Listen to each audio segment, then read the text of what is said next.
ginger, then I put the onion.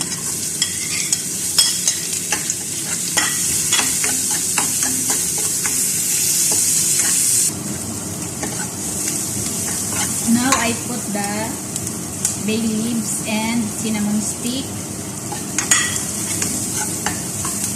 and all the spices, salt, black pepper, cumin powder,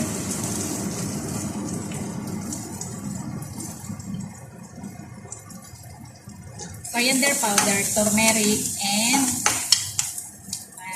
chili powder.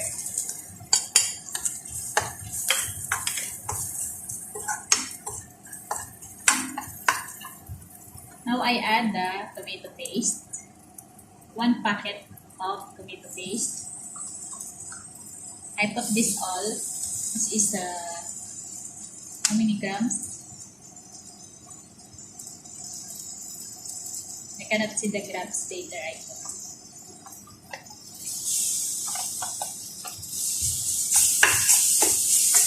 Then I add 2 cups of water.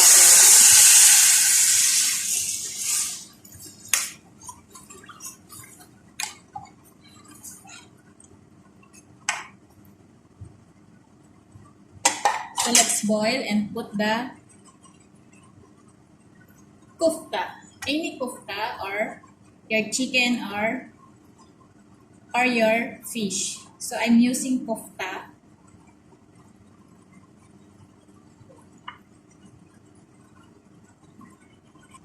Now let's check.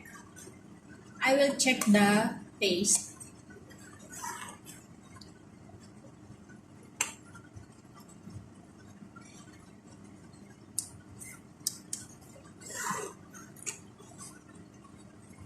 Then I add this kofta.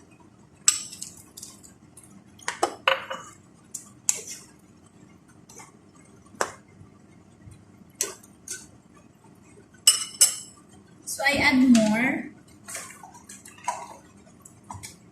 This one.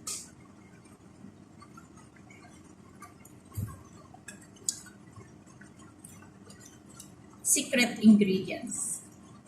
I only put half of it.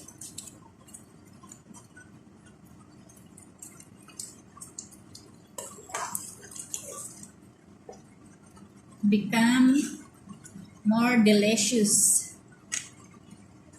So just boil for 15 minutes and your kofta curry is ready to serve. Thank you for watching. Bye bye. See you in my next video. This is Juliet from Rapne Kitchen.